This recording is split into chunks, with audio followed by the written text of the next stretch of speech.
But you didn't have to cut me off. Make out like it never happened and that we were nothing. And I don't even need your love. But you treat me like a stranger, and that feels so rough. No, you didn't have to stoop so low. Have your friends collect your records and then change your number. Guess that I didn't need that though. And now you're somebody that I used to know. Somebody, tune, tune, tune, tune, tune, tune, somebody. Brother, Bro, I was in yo, Wawa yesterday getting a yeah. decaf coffee, and I don't know what station they got on, but I heard that. I was like, man, that's a throwback. Bro, they still got the horchata flavored coffee in Wawa. Not in the one in Jackson anymore. I That think they shit. got rid of the pumpkin spice flavor, pumpkin spice flavor coffee now as well too. Their current one is their holiday blend, so it's Ooh, like some molasses, a little bit of ginger, some spice. everything So nice. everything Uh, nice. you got have you do you ever go to Trader Joe's and get like the seasonal coffees or not? I do not know, but I know they have some great, just like different little seasonal stuff throughout the year, right? Yeah, you got to get the pumpkin Trader Joe's, fucking phenomenal. Also the pumpkin waffle mix there is off the chain. I heard And their then pumpkin cider donuts are also banger too. oh, I haven't tried that. If you go though, like that shit's probably out by now. Honestly, they have a like a gingerbread coffee, and that's like Christie's. Ooh. Have you ever fucked around with the cinnamon broomsticks or not? No, but that is it just it's a little broomstick that's got cinnamon in it, and it just makes your house smell super nice. Yeah, that broomstick. We got one in the office, and we got a massive broomstick in our house, Ooh, dude. It's just sends the vibes, sends the vibes. But we already got our fucking Christmas decorations up, man. Like I got sheesh. those. Chrissy's already fucking playing Pentatonix Christmas carols. That shit's killing me. Oh, bro. All right, so starting in December, we gotta kick off the Christmas carols, man. Mariah we, Carey. Oh we yeah. we had two Asian brothers dating two white girls and well, married to two white girls. So you already know it's getting festive. It was already getting once. I don't even think Halloween was over yet, and we already had the Christmas decorations Christmas up. decks are up. Yeah. You do anything for Halloween? No, dude. Catherine was out on a travel. She was in Amsterdam with a friend, so I was holding down the fort all by myself. No trick or treaters in our neighborhood though, so yeah, it's just a quiet night, man. Yeah, I know these kids are gonna get gels. Yeah. You You want need some an rum M&M? gels? Nah, here's a goo for you. Caffeinated or non-caffeinated? What do you do when you're by yourself? Like, is there With any like oh this past weekend, Chrissy was like, "Hey, like just order yourself food right now. Like I'm not hungry. So like if I order myself food and we don't order from the same place, I'm like, yeah, baby, I get to order whatever the fuck I want. I guess yeah, I'm shawarma. kind of dude. I'll typically just hit up some Chipotle. Usually Whole Foods has this like giant dinner tray. I'll usually get that if I know I'm by myself for a couple weeks. But yeah, usually I'm very lucky. Like Catherine usually holds down the fort with dinner type stuff. But yeah, usually if I'm by myself, it's usually Chipotle or a Whole Foods dinner tray. And then I'll usually yeah go ham on some with custard pints. Usually, if she's there, yeah, bro, I kind of black out and I'll just like get after it. But if she's there, she'll make sure I like stop after 1 or 2 minutes. Otherwise, I'll just cut it down and straight out the pint. Yeah, when the few times that like I'm home and Christy isn't, like I usually like take an edible and like I'll read a book and I'll pour like red wine and it sounds mad lame, but it's mad therapeutic. I'm just like mad high, like reading and drinking wine. Or I'll just like binge watch like sports all day. Mm. But it's just like people are always like, "Oh, you gotta, can you trust your man?" I'm like, "Brother, I'm a low life. Like, Yeah, I was like, yeah, I'm either training, running, or working, or watching some sort of Netflix. But you watch Love Is Blind, right? yo, that Asian guy is, come on, that man is. This is a spoiler alert, so maybe fast forward, but he got played. I He got know it's crazy, played. man. I was like, I was telling Catherine, I was like, man, first time we actually got an Asian brother up on the show, and then they got to do him like that. It's crazy. Yeah, I thought he came out a little like too hot. Like I get what he's saying. Like sometimes like you don't feel being or mentioning that he's Asian, he doesn't feel like, oh, you're good looking for an Asian guy. It's like it's very similar. I was explaining to Christy because Christy's like, "Do you feel that way?" I'm like, "Yeah," but he's kind of going a little bit too much. Too much From, into it, yeah, too 100%. much into it, right? It's like you got to let it go. But I was explaining to Christy, it's like with like black people, like someone will say something like, "Wow, you're really smart for a black person," or like you're really well mannered, right? Yeah. Or And very then that's well like like articulate for a black person. Yeah. exactly, and that's like that's not okay to say, right? But that's the Hmm. shit that like you'll hear from people. So it's like same thing. It's like Asian men typically aren't like very sexy unless you're that Korean guy from Lost, you know. So it's like, oh wow, you're very attractive for an Asian. It's like, yo, bro, you never had to say shit like that, you know, like you didn't have to go that way. I Hmm. typically don't feel some type of way about it, but I can totally see where it's coming from. The only time I do feel some type of way, it's like I had some black friends growing up, so whenever we heard that, I'd be like, yo, that was wrong. Like that's just fucked up. Yeah. Um, I think yeah. So we were supposed to watch it together, but she was out of town, so I like hit her up. I was like, "Yo, is it cool if I watch this reunion by myself?" But Oh yeah, man, I that's can't what wait I to ended watch up the doing. reunion because there's some toxic shit, bro. Yeah. But you know, when it comes to reunions and when you're reflecting on the show, there's loss and then there's And wins. wins, reunions and recaps, baby. And Peter, right now it is currently November 4th, 11:25, and man, we've got some wins to share from our group. I just got to give a big shout out to my guy, Andy Noel. Hmm. Guys, remember, Andy, we told him not to do this, right? And he's been grinding his ass off and he crushed it. He started off with a couple of G's and now he hit a PR month of 22.4. And he said, man, it must be from all that unconscious incompetence from that Andy Feta Chan Timu guy or some shit. Basically, I called out this past week, but it's all good. That shit doesn't bother me. Can learn shit from that guy. That BS pissed me off if you can't tell. But thank you to Christy and Peter for all the push. I've been writing 25K a month as my goal in my journal, but what should I write now? 50K. I'm like, let's cook, baby. But that one Put meant that a lot because put that 100K down, Mark. yeah, I've known Andy since he was a student. I've mentored him when he was a student. I mentored him as a PT, and you know he's here now with us. So it's like it's just a full circle moment. Yeah, I think yeah, super big shout out to Andy, man. I'm sure yeah he won't mind us sharing this, but man, when he first came in, he wasn't in the best situation. Dude was pulling in like anywhere between I think 3 to 5K a month. He just started his practice maybe like a month or two earlier. He was working part time, just had a kid and everything. So for him to invest into a program like this, a lot of people will be like, "Oh, now is not the right time." Got all these other things going on, etc. But man, he went for it, and I think it's really cool to see how fast he's been able to grow. So yeah, he came in doing 3 to 5K a month. His first month in with us, I think he ended up hitting 13, and then now he just wrapped up his full second month with us, hitting was it 23, right? So I think a lot of times people can't really understand and see themselves growing so fast, but I think Andy is a really great example of somebody who just takes action and just does the work, and it's really great to see all that result paying off for him. Man, I have a feeling I know who you're gonna pick. For, I, I was gonna give a shout out to my guy.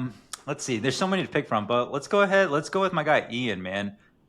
Ian ended up hitting 50, yeah, 50K. He's been going through a ton over the last couple months. He's been with us for about 3 months now, but a ton of changes in support staff, as well as also looking to going to moving into a standalone space. So a lot of stresses with that, man. But yeah, before I get into it, I'll just kind of read what he dropped in the wins channel, man. But yeah, he goes, probably the biggest win I've ever had since joining GGC 3 months ago. Yesterday, I signed the lease for a new space, something that's been in the works for a long time. Hired an SDR on the spot after she crushed her discovery call mock. And to top it off, we just hit a PR month at 50K. Previous best was 37K. He goes, this one hits different because it didn't come easy. This past few months have stretched me more than I can explain. 80 plus hour weeks, new staff, new systems, new sales process, and running ads for only the second month in a row, all while just trying to keep my head on straight. But man, when you do it scared and you do the hard thing every single day, that's when things start to shift. I didn't do anything special. I just listened, stayed coachable, and kept showing up. One more call, one more eval, one more uncomfortable step forward. I'm just fired up. I'm grateful for the GGC crew. Couldn't do it without you guys. 100K months, here we come. Yeah, man. I think a big theme in October. Everyone's been sharing like their wins, but everyone's been sharing like that shift in mindset of understanding what they're capable of. So I got to give a shout out to my guy Nazi. Ended a month with a PR at 23.9K after September being our lowest month of the year so far, and that's important, right? Because like you can have a low month, you're gonna have a low month, but it's how do you bounce back? Had 2 signups from our open enrollment, which was dope to see, and conversions to plan of care tripled this month compared to last month. Updated a lot more of my own positive self-talk every morning and stopped putting so much pressure on myself to hit certain number goals for the business. Grateful for the GGC community, and we keep playing the long game, baby. Let's fucking go. We always win, fam. And that was the goal that Nadi originally had, just to hit that 20K mark. He, in the summer, I think hit like a 19.8. I was just like, brother, let me Venmo Let me you. Venmo you $200. Let's get you Matter of crossed. fact, my shoulder hurts a little bit. Can you email me virtually? You know, like I just want to help some people out like that. But oh man, such a good win from Nazis. Definitely one of the OGs and just a good dude. 100%. All right, I'll go one more win. Let's give a big shout out to our guy in the middle of nowhere, Mr. Omaha, Nebraska, Mr. Mayor Vince. I always give him shit because I'm like Omaha, Nebraska, man. But for everyone who's out there listening, it's like, yo, my town is so small. Like these prices will never fly in my town. Like there's not enough people in my town. Freaking, this dude is in Nebraska, man. But anyways, let's go ahead and let's kick it off. He goes. A lot of wins this month for the Nebraska gang. Finished the month at 57K, new PR for our team. Fulfilled 258 visits, a 60 plus visit monthly PR. Raised prices from 225 to 250. Hit 100 plus 5-star Google reviews. 2x lead quantity PR. 2.5x eval quantity PR. Super proud of our team and how much we've grown this past month. We're expanding our reach in Omaha, and it's been a dream to build something we care about. Feels like we're just starting to reach escape velocity. Dude, I looked up the population. Brother, it's not that small. Omaha's got 488,000. Jacksonville is, do you know? Jacksonville got like over a mil. Yeah, you just crossed the mill in Jacksonville. But damn, I guess what is considered a small city? I think so. I think Jacksonville is considered like a mid-tier city where it's a city, right? But it's not like hugely popular like a Miami or Tampa. Yeah, small is under 100,000, medium is under 500, and what is a large city? And large city is 500K or more. So you guys are considered large. Shit. Okay, I gotta stop talking bad about Jacksonville. Yeah. Oh man, but with the amount of people that live in these cities, I think we always got to ask ourselves, it's like, as we start to scale, how do we find people that join our team? Whether they're an SDR or a physical therapist, damn it, that transition, both of those transitions, we crush that shit. Bang bang. Peter, bang bang. That's your favorite. Go bang bang. Boo boo. What do you do to find a physical therapist? I guess that's probably the first one that people ask about. This is a super common theme right now that we're seeing in a lot of the people in GGC, because typically once you have your lead flow kind of tapped in, right, you're running ads, you're doing all the marketing, you have leads coming in, the next bottleneck becomes fulfillment, right?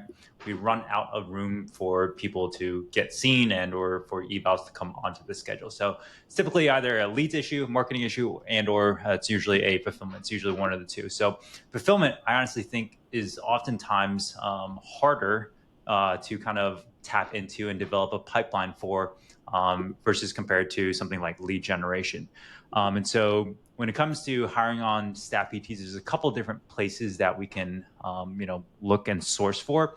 My personal favorite is to poach from other local clinics. So I'll basically look up all the other local sports physical therapy clinics near me, right? And then basically pull up their entire roster list and take a look. All right, cool. Who looks like they're a badass? Who looks like they're a clinical ninja?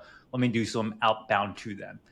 because here's the way I think about it, right? Like you have both passive ways to source candidates. Passive would maybe be like, hey, you put up a job posting on maybe like Indeed and or something like that, and you kind of wait for applicants to come in. But I always feel like the best like top tier talent, they're not looking for other opportunities. They're probably pretty happy with where they're at, and so that's where I think if you're active with it and you do outbound, that's going to be kind of where we can kind of source some of our better candidates from. So that's going to be one of my favorite ways to kind of source people. So it's just like, hey, around in your local area, pull up all of these sports clinics or demographic where they're treating similar to kind of where you're at. So whether it's runners, barbell athletes, or maybe just like, hey, general sports post-op, and then make a list of all these people, and then from there reach out and do outbound DMs, whether it's on Instagram, Facebook, and or LinkedIn. But what about you, man? What's one way you like to kind of source your candidates from? I know you've got a sweet pipeline, man. Yeah, we've got a great pipeline because we have Moment Education. Yeah. So shameless plug, we're launching on Sunday. But yeah, there's 331 coaches and clinicians in there. And I would say it's about 60 to 70% clinicians, and the rest of that would be coaches. Mm-hmm. So that's definitely one way that we source. And that's the original reason why we created Moment Education. It wasn't because I wanted to create a con ed brand. It's like, I need to find another therapist. Dude, But I my don't know. guy's playing chess over here. Yeah. But we've helped a lot of people find jobs within Moment Education, and a lot of people have actually collaborated. And a few people have started practices and stuff together. So it's been cool to see.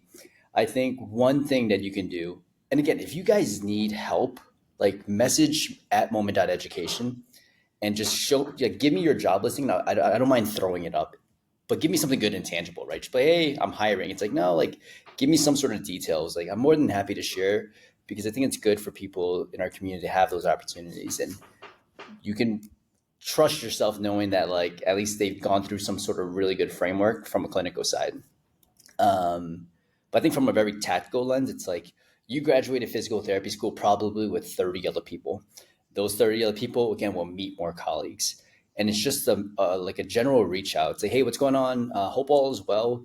I'm growing our practice and we need to hire another physical therapist. Do you know anyone that is local to this area that I should meet? And you just copy and paste that to everyone. Ideally, you're local.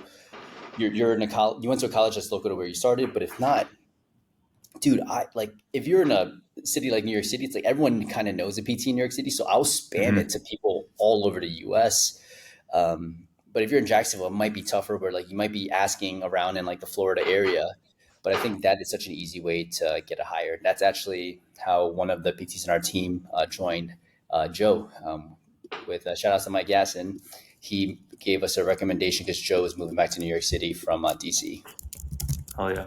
Yeah, for some reason I gotta try and find some way to make Jacksonville more appealing for PTs, man. Whenever I put up a hiring post, dude, it's always people always inquiring about our St. Pete, Tampa location, but man, like ain't nobody want to move to Jax for some reason. But anyways, like Jax is I think dope. that's a dope city. Like when I went for my interview, I thought it was a great city. Yeah, it's super chill, laid back. I mean, it's not top tier like New York City, but better than Omaha, right? I'm just kidding. But Um, bro, I got like Peter's got a fucking beautiful setup. He's got a little piano in the back. My fucking table at home is literally a foldable table that comes out of a wall. You know what I'm saying? Like, hey, you just make it work, man. gotta make it Um, work. one of the things that we've started recently doing as well too is always having like a hiring post pinned to the top of our Instagram profile, then having a hiring page always up on our website as well too, because even if like now is not the right time, you already have a position filled. We typically know, hey, about 4 to 5 months from now, we probably need to hire again. And so if you always have something like that open, people can always apply, and you can always have conversations with people and kind of let them know, all right, cool, like general time frame, when is going to be like the next position that'll probably open up. Is that going to align with your time frame? If so, awesome. Let's potentially continue to keep in touch. At least this way, you kind of continue to like nurture people, right? I always just kind of view like staffing someone and having that pipeline very similar to like nurturing leads, right? So it's like we have a whole separate pipeline in our CRM specifically for like previous candidates that we talked to, whether it's for a front desk SDR role or for like a physical therapist role. And so continuing to like touch base with them, maybe it's like once every 6 months, hey, like how's it been since we last chatted? But as long as we continue to have like an influx of people submitting stuff or having places where they can see that we have positions open, it just makes it much easier whenever the time does come for you to hire somebody. I think that is a phenomenal idea. I love that. I might have to take that because there's one, it's not just the PT, they can see it, but it's also a potential client, right? Can read through like how you support your PTs because Hmm. most people that have gone to insurance clinics, they can kind of see it. And usually the PT that works in an insurance clinic is usually bitching about those kind of things as well. Like we've all been there, right? Like we've all worked at some sort of insurance clinic and been like, yeah, it's, oh man, it's just crazy. Yep, I don't have enough work-life balance, etc. Or like I'm just seeing way too many people at once, focus on notes, etc. So I think that is a great move. And if you consistently post content on social media, chances are people are following it. It's not just potential clients, but it's also other physical therapists. So a simple like story post as well, right, could be great. And here's the cool part: it's like you might have a patient that has gone to the clinic before, where it's like, yeah, your clinic is so much better, but there was that one standout guy that was pretty awesome. You should reach out to this guy. And Hmm. I think that's a simple way to just throw something on the wall and see what if it sticks. One thing that you just mentioned now is you got to be posting on social media. I think one of the first places that people will look when they're looking at potential new job places is like, all right, cool. What's their social presence like? And yeah, there's a guy in our group. He's looking to hire right now, and I told him, I was like, bro, like you have probably like 10 posts on your like business Instagram page. You got to post a little bit more, just so people can kind of get an idea of like, all right, cool, like what demographic are you treating here? What's like the clinic vibe? Like what are some of the other staff on there? Like what does it kind of look like? So people want to work for a place that seems like fun, it's got a good team environment, and obviously people that they enjoy working with. And one of the best places to showcase that, in addition to your website, is just really just going to be your business social page. Yeah, the content side, it's like I just don't think you can win in this day and age and not commit to content. Like Yeah. you've got to be able to create content. So if you're not doing it, you're leaving so much meat on a bone in almost every department that you have in your business.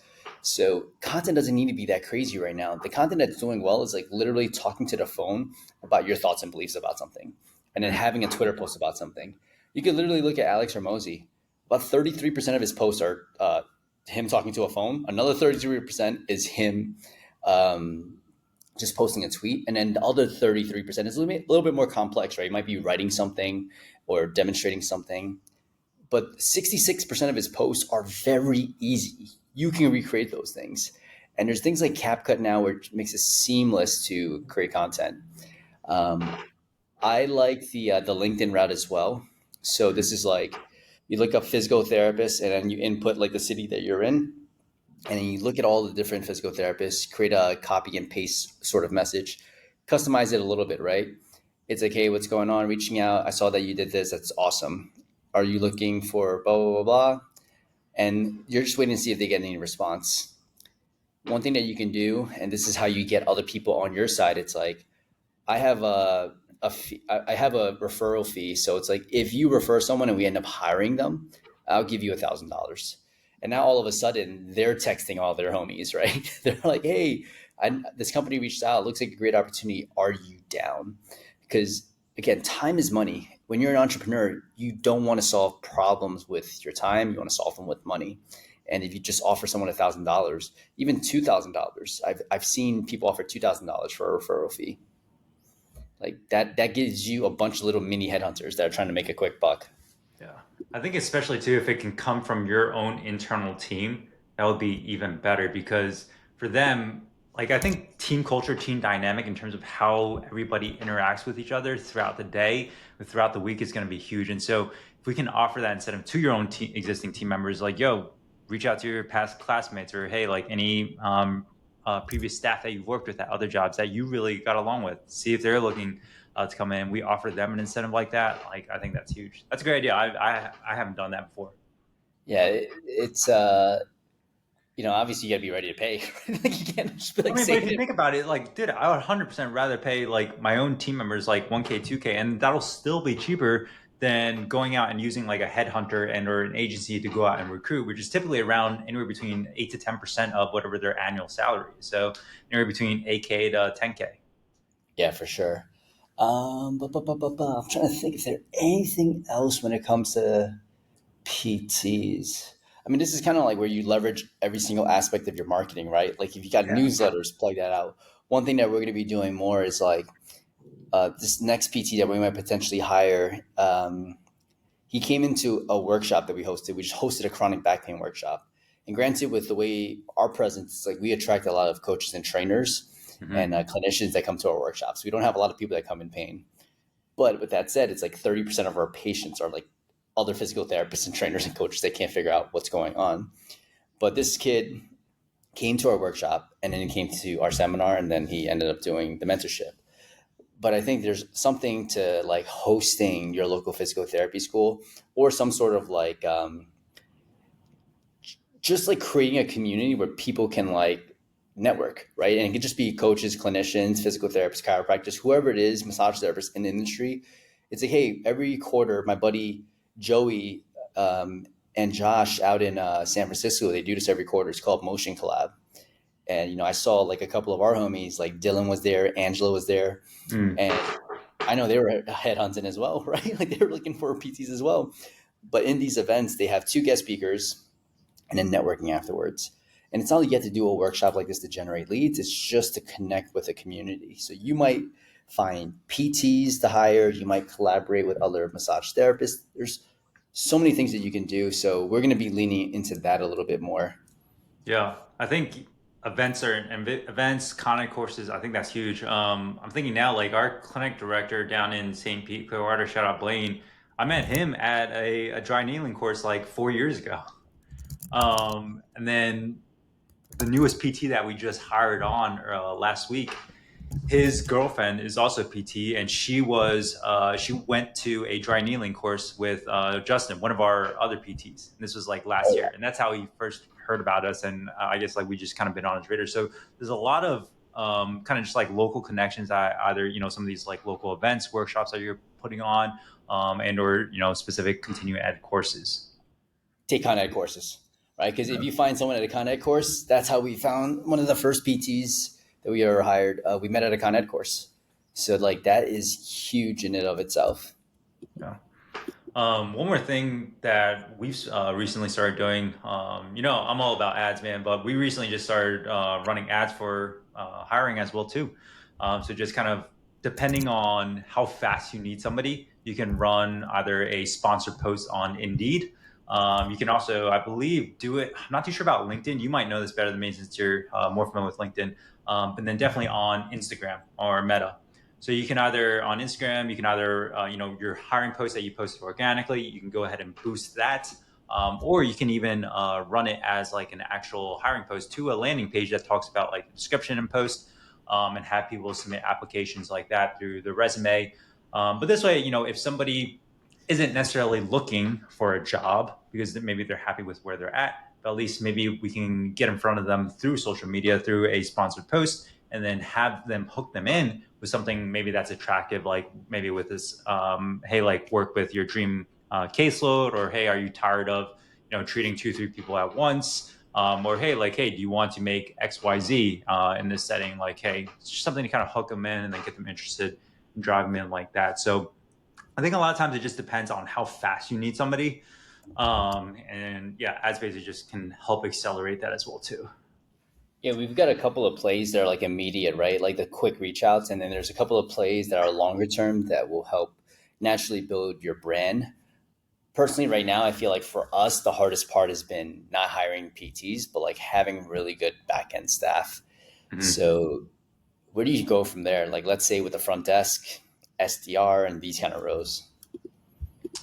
Yeah, so you can kind of similar places. You can kind of either source locally, and that's through like organic on Instagram, social media. You can even post it on Indeed.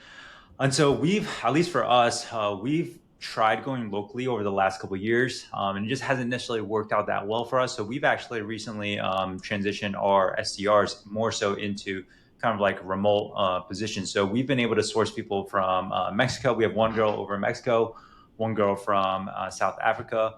But there's different agencies out there that you can do kind of like a placement fee for. And so, yeah, I'll give a shout out. Like we sourced one of ours from somewhere.com. They've been great in terms of it just sourcing us different candidates, and we'll place them through similar interview processes like that to get them in. But I think remote talent is going to be like something that's really big moving forward, especially for like administrative and or content tasks as well too. I know for you, right? Like we're looking about sourcing like a whole content team, whether that's local or remote.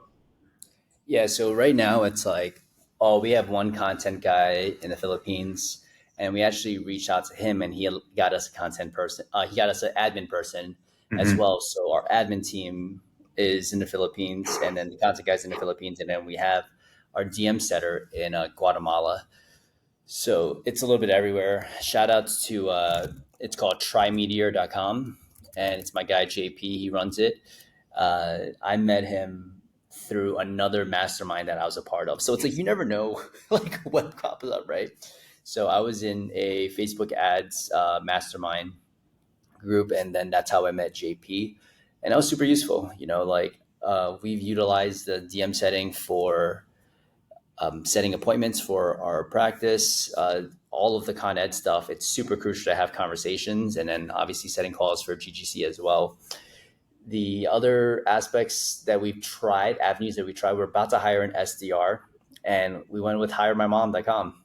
So hiremymom.com is essentially moms that want the flexibility in their work to work where they want and essentially when they want. There's people that want part-time roles and there's people that want full-time roles. But I think we got like 80 applicants. Jeez, Now, yeah. with those 80 applicants, I had about 10 like 15-minute interviews, and then there's about three people that I say I would actually want to hire within our team. So that's how much volume I think you have to go through, especially when there's a lot more, right? Like with physical therapists and Jax, like it might be like 10 to 15 physical therapists that you're looking through, or like, I'm not sure what the volume is like. In New York, I think we probably look at like 20 to 30 resumes, Mm-hmm. 5 interviews, and then like one or two people will come in.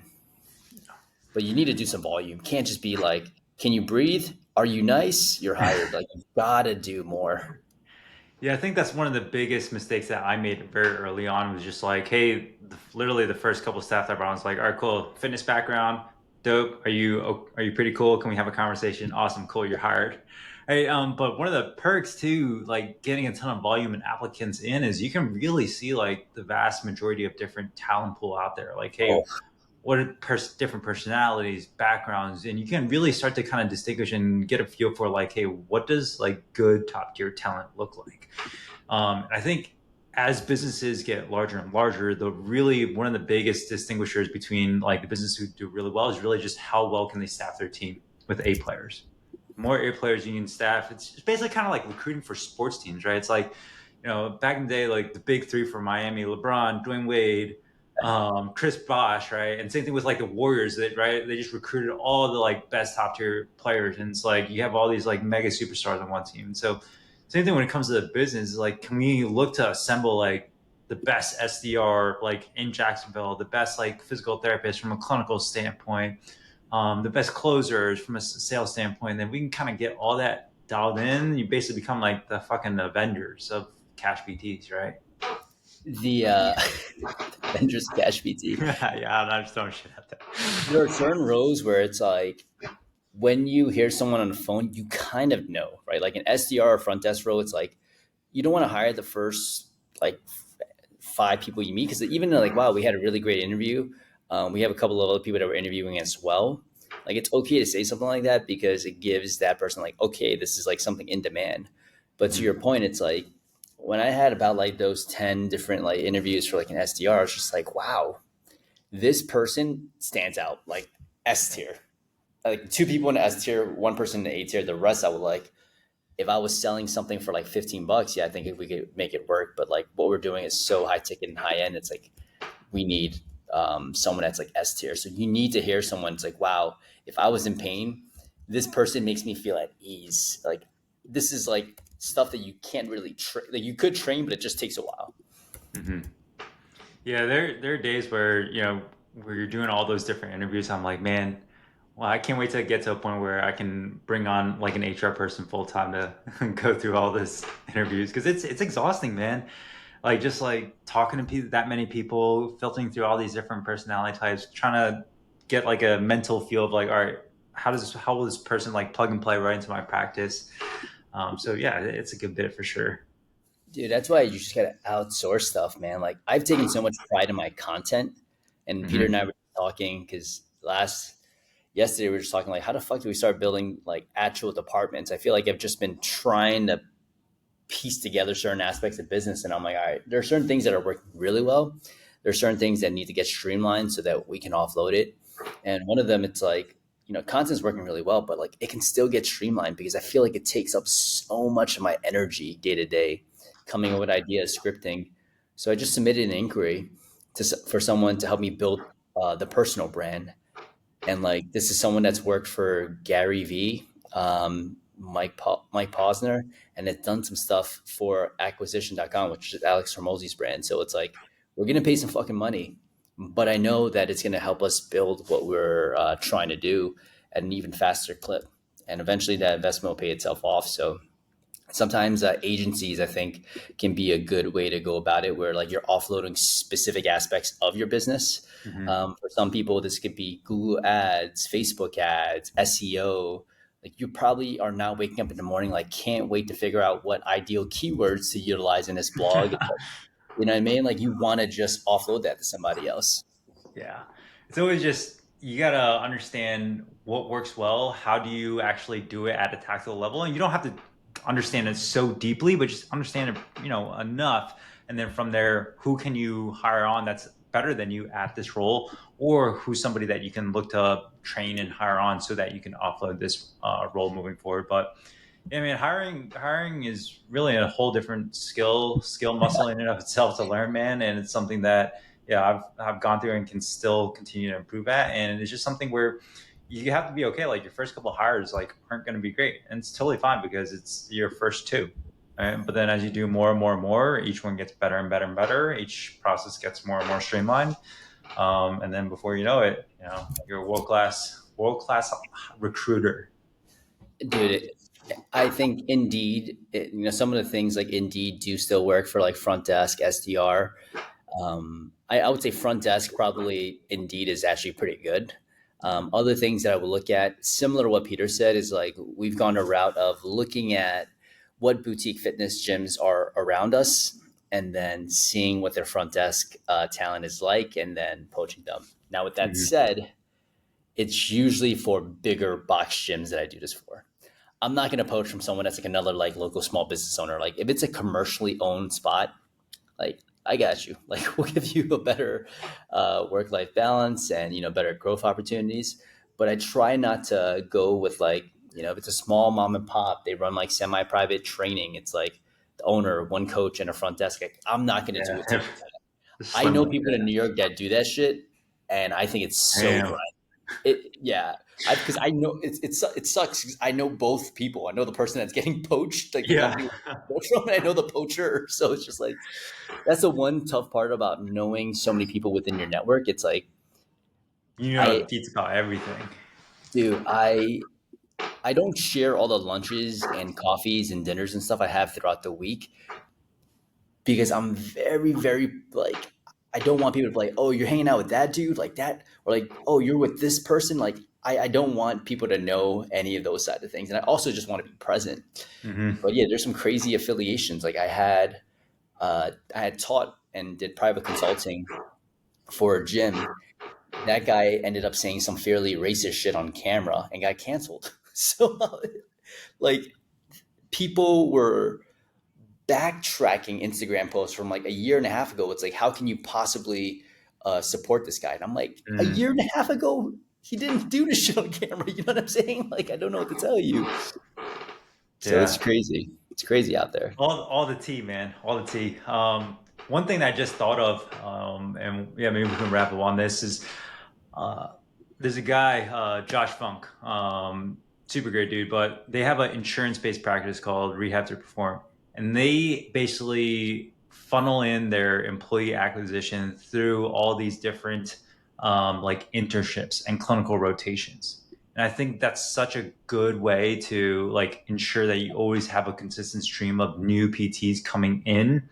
And also too, like when they are doing some sort of internship with or clinical rotation with them, they're almost kind of getting like mini onboarding sessions onto like whatever their internal SOPs are. You know how to like train someone through, you know, like coaching them through low back pain. This is how we do it. These are our systems and processes, and they basically come out at the end of 12 weeks like ready to rock and roll. I'm just not too sure how we can potentially integrate that into like a cash practice setting. Like for us, we have so many schools that reach out to us. Like, yeah, you went to University of St. Augustine. We have a USA literally right down the road from us. And they're always reaching out. A couple other different like local colleges, and whether it's for just like exercise science internships or physical therapy clinical rotation. I'm just like, I don't know how we can like integrate that in where they're meeting the requirements for a clinical rotation of like, hey, being able to eval and treat somebody in a cash pay setting when someone's paying like $300 plus. And they Yeah, most likely want to see the PT. So again, it could potentially be like a limiting mindset belief for me. Like, hey, like people, or maybe like we funnel them in so they only see like training clients, right? But I think that at some point, if you consistently see like a need, like, all right, like every month or every 2 months, we need to bring on a new PT, that could potentially be like another avenue that you look to streamline some of your hiring process. yeah. That area is super tough. Like obviously, we've had a couple of students in the past. Like Dylan was a student, right? Like, Yeah. but it's taxing, dude. And like I don't Mm-hmm. take things lightly. Like having a student is a lot of freaking work, which is why we don't. But one of the things that we're thinking about doing is like creating like a 1 week intensive where like you can shadow if students are interested, they can shadow, right? Because I think you did that back in the day, right? Like I think did you shadow at Athletes Potential or Yeah, something? dude. I mean, pretty much on all my clinical rotations, I basically just looked up, are there any catch practice around here? Let me pop in for like a day or two. Yeah. And I think that's genius, right? From a networking perspective, building your network, and also even if you're like potentially going to get a job later with them. So damn, I think we dropped a lot on how to source PTs, front desk, SDRs. Any Yeah. last bits of advice here? You just gotta do the volume. I think a lot of times, and I know this was very guilty of this. I would go out, put out one post, and then expect like everyone, all the applications to come in. Of course, like maybe like one or two, right? But if like you really need something done, where you need to fill a position as soon as possible, you got to go out on all these different avenues, right? It's not like, hey, one magic bullet of like, hey, this is like the perfect post that you got to make to hire somebody. You got to post on Instagram. You got maybe to run some ads, do send out emails to your own internal list, text all your people that you know in your network. It's a full like it just depends how much you want it. And at the end of the day, like volume is always going to come out on top. So yeah, do the work, and yeah, you get what you want. Last thing, I just remember because I was talking to Bryant, and Bryant saw that we were hiring, and Bryant recommended someone that's in locally here in New York City. He's like, "Yeah, she was my student before in the past," and I'm like, "I love how all these things end up working out." So Connections, baby. never know how the connections work. All right, squad. Hope you enjoyed that one. Yo, 41 reviews is low key low right now. We've been sitting on the same 41 5-star reviews. If you are a listener of the podcast and you're loving what we do, please show us some love. That's all we ask. Thank you Yeah, so much. otherwise, like we're gonna think we're like hot trash, man. You guys aren't leaving us reviews. It means like we're not doing a good job. If we're not doing a good job, tell us. Let us know. Yeah. But come on, you know, we're fucking killing this shit. Let's go, baby. Peace, guys. Peace.